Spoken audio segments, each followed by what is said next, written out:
ये नदीम देखो पेट कम करने के लिए ये देखो वर्जिश कर रहा है। जिंदाबाद, शाबाश। जो भी पार्क में आ जाता है अल्लाह की मेहरबानी से स्मार्ट रहता है।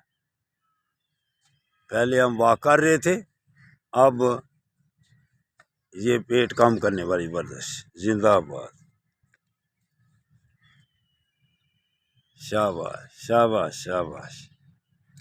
वो भी दोस्त वर्जिश लगा रहा है। जिंदाबाद जिंदाबाद जिंदाबाद। जो भी पार्क में आ जाएगा इंशाअल्लाह ताला ऐसे वर्जिश करेगा। शाबाश बेटों की। जिसने तंदुरुस्त और तवाना रहना है, अस्पतालों से बचना है, बीमारियों से बचना है, तो फिर पार्क में आओ, वर्जिश करो ऐसे आके, इंशाअल्लाह ताला फिट रहोगे।